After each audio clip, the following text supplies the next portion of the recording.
দর্শক বন্ধু, জ্যোতিষশাস্ত্রের এই বিশেষ অনুষ্ঠানে আপনাদের সকলকে স্বাগত। দর্শক বন্ধু, এই যে জ্যোতিষ কথা চ্যানেল একদম সম্পূর্ণ নতুন, আপনাদের সাপোর্ট চাই। তাই যদি আমার কন্টেন্ট ভালো লাগে তাহলে আমাকে একটু সাপোর্ট করবেন, চ্যানেলটি সাবস্ক্রাইব করবেন, বেল আইকন প্রেস করে দেবেন। আসা যাক আজকের মূল আলোচনা 2025 আপনারা যারা কন্যা রাশির মানুষ রয়েছেন কেমন থাকবে। তো সেই আলোচনায় প্রথমে বলবো স্বাস্থ্যের কথা। বছরের শুরু থেকে মে মাস পর্যন্ত আপনার প্রথম ঘরে রাহু ও কেতু অবস্থান করবে, যা স্বাস্থ্যের দিক থেকে ভালো নয়। কেতু মানে রাহু কেতু অবস্থান করতে বললে কেতু অবস্থান করবে আর রাহুর প্রভাব থাকবে, দৃষ্টি প্রভাব, বলে এটা ভালো নয়। মে মাসের পর এদের প্রভাব শেষ হয়ে যাবে, তখন স্বাস্থ্যভাবে যদি কোনো সমস্যা এসেও থাকে তা কিন্তু দূরে চলে যাবে। একটা কথা বিশেষভাবে মনে রাখতে হবে, মার্চ মাসের পর ষষ্ঠপতি শনি তার দৃষ্টি এসে পড়বে আপনার রাশির ওপর, যেটা আপনার স্বাস্থ্যের ক্ষেত্রে অনুকূল পরিস্থিতি নাও করিয়ে দিতে পারে। সুতরাং স্বাস্থ্যক্ষেত্রে আপনাকে সর্বদা সচেতন ও সতর্ক থাকতে হবে। কোমর বা পিঠের নিচের অংশে কোনো না কোনো ধরনের সমস্যা থাকলে আপনি অ্যালার্ট হয়ে যান আর ডাক্তারের কনসালটেশন নিয়ে নেবেন। সঠিক চিকিৎসা করাই বুদ্ধিমানের কাজ হবে। আসা যাক পড়াশোনা। যারা পড়াশোনা করছেন আর তাদের ক্ষেত্রে 2025 সাল কিন্তু যথেষ্ট ভালো থাকবে। বড় ধরনের কোনো সমস্যা আসার কোনো সম্ভাবনা দেখা যাচ্ছে না।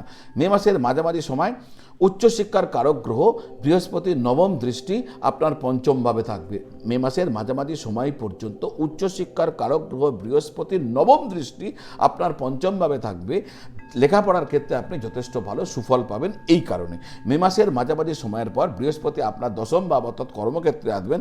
সেই সময় যে সমস্ত ছাত্রছাত্রীরা বৃত্তিমূলক পড়াশোনা করছেন বা পেশাগত কোনো বিষয় নিয়ে পড়াশোনা করছেন তাদের ক্ষেত্রে কিন্তু যথেষ্ট ভালো হবে।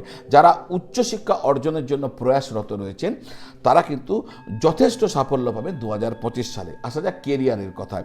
কেরিয়ার কুণ্ডলীর ষষ্ঠ ভাব থেকে চাকরির বিষয়টিকে দেখা হয়। চাকরির কারক গ্রহ শনিদেব ষষ্ঠপতি হয়ে ষষ্ঠ ঘরেই থাকবেন মার্চ মাস পর্যন্ত। এই পরিস্থিতি মার্চ মাস, এই যে জানুয়ারি থেকে মার্চ পর্যন্ত চাকরির ক্ষেত্রে আপনার একটা ভালো সুযোগ এনে দিতে পারে।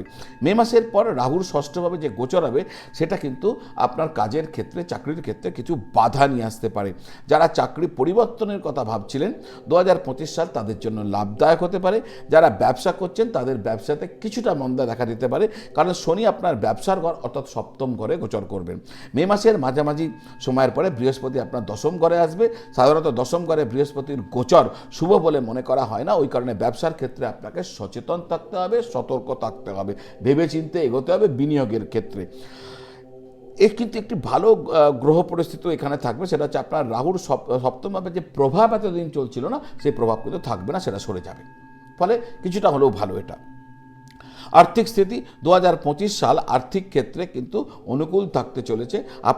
আপনার কঠোর পরিশ্রম অনুযায়ী আপনি আর্থিক সাফল্য লাভ করতে থাকবেন।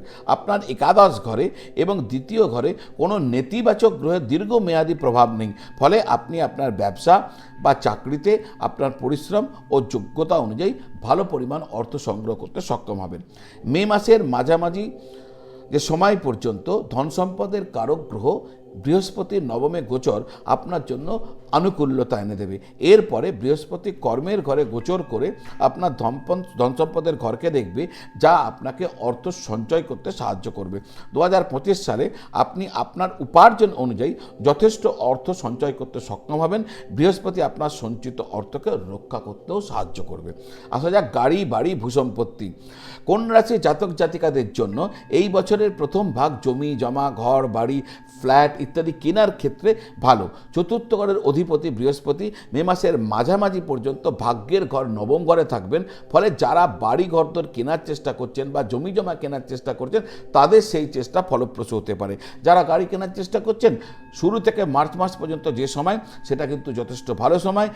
যদি কিনতে চান সেই সময় কিনুন, আর এরপরের সময় যদি কিনতে চান তাহলে কিন্তু অনেক বিচার বিশ্লেষণ করে কিনবেন। প্রেম জীবন। কন্যা রাশির জাতক জাতিকাদের জন্য 2025 সাল মিশ্র ফল নিয়ে আসছে।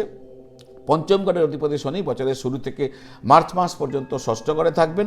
ষষ্ঠ ঘরে পঞ্চমেশের গমন ভালো না হলেও যেহেতু নিজের ঘরে থাকবেন তা হয়তো সমস্যা বেশি বাড়বে না।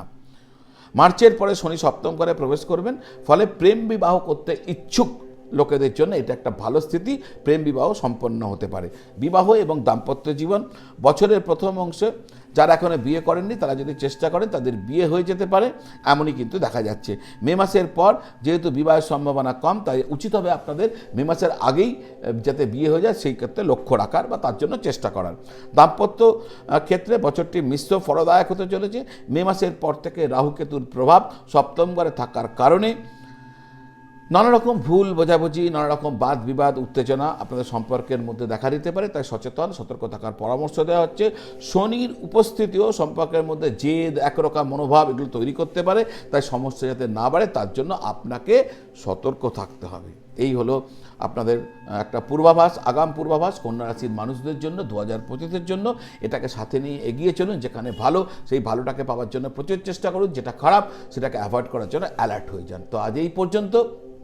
দর্শক বন্ধু, আপনারা যারা আপনাদের কুণ্ডলী আমাকে দেখাতে চাইছেন, আপনারা আমার সঙ্গে যোগাযোগ করতে চাইছেন, অনলাইন অফলাইন দুটো মাধ্যমেই আপনারা আমার সঙ্গে যোগাযোগ করতে পারেন। স্ক্রিনের তলায় যে নাম্বার দেওয়া আছে 9830564500, ওই নাম্বারে ফোন করে বা হোয়াটসঅ্যাপ করে আগ্রহ প্রকাশ করলে আমার অফিস থেকে আপনাদের সবিস্তারে উত্তর দিয়ে দেবে। আজ এই পর্যন্ত, আবার দেখা হবে। সকলে ভালো থাকুন, সকলকে ভালো রাখুন। নমঃ শিবায়।